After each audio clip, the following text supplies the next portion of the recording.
Assalamualaikum warahmatullahi wabarakatuh.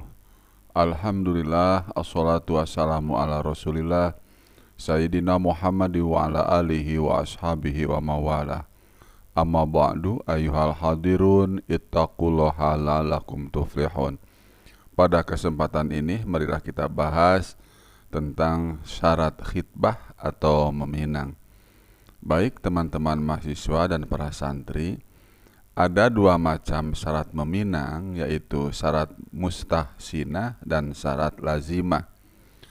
Yang dimaksud dengan syarat mustahsinah adalah syarat yang berupa anjuran kepada seorang laki-laki yang akan meminang seorang wanita, agar ia meneliti terlebih dahulu wanita yang akan dipinangnya, sehingga dapat menjamin kelangsungan hidup berumah tangga kelak. Syarat ini bukanlah syarat yang wajib dipenuhi sebelum peminangan dilakukan, tetapi hanya berupa anjuran dan kebiasaan yang baik saja. Yang termasuk syarat mustahsinah ini adalah: pertama, wanita yang dipinang itu hendaknya sederajat atau sekupu, baik dari segi kekayaan, pendidikan, dan kedudukan dalam masyarakat. Kedua, wanita yang akan dipinang hendaknya wanita yang mempunyai sifat kasih sayang dan wanita yang peranak.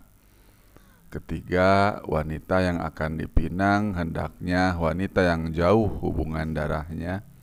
Dan keempat, peminang dan terpinang harus mengetahui keadaan masing-masing.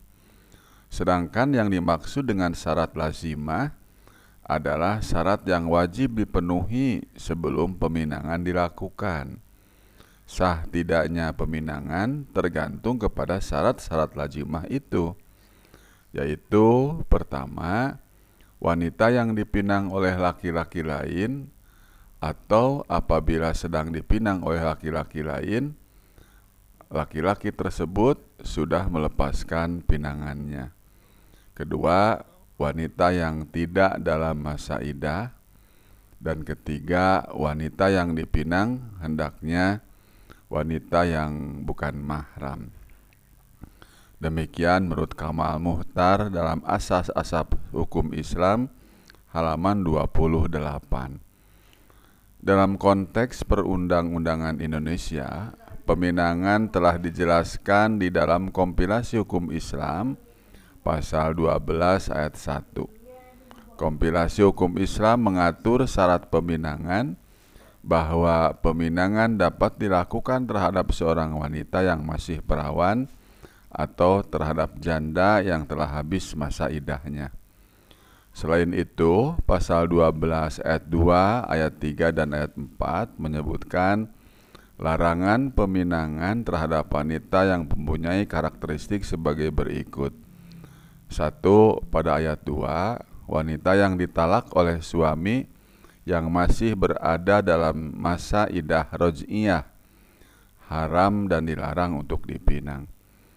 Kedua, yaitu ayat 3, dilarang juga meminang seorang wanita yang sedang dipinang orang lain selama pinangan pria tersebut belum putus atau belum ada penolakan dari pihak wanita. Yang ketiga, yaitu ayat 4, putus pinangan pihak pria karena adanya pernyataan tentang putusnya hubungan atau secara diam-diam laki-laki yang meminang telah menjauh dan atau meninggalkan wanita yang dipinang. Dari pasal 12 ayat 2, ayat 3, dan ayat 4 kompilasi hukum Islam di atas dapat ditemukan bahwa wanita yang termasuk untuk dipinang dalam Al-Quran adalah sebagai berikut. 1. Wanita yang dipinang bukan istri orang. 2. Wanita yang dipinang tidak dalam keadaan dipinang oleh laki-laki lain. 3. Wanita yang dipinang tidak menjalani masa iddah roj'i, karena perempuan yang sementara menjalankan iddah tersebut berarti masih ada hak bekas suami untuk merujuknya. Itu disebutkan dalam surah Al-Baqarah ayat ke-228. Kemudian yang keempat, wanita yang menjalani masa idah wafat hanya dapat dipinang dalam bentuk sindiran. Itu disebutkan dalam surah Al-Baqarah ayat 235. Yang kelima, wanita yang menjalani masa idah bayin sugro dari bekas suaminya.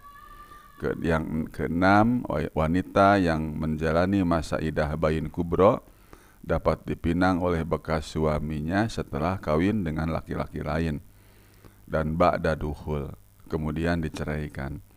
Sementara bekas suami yang dimaksud juga sudah menikah dengan perempuan lain.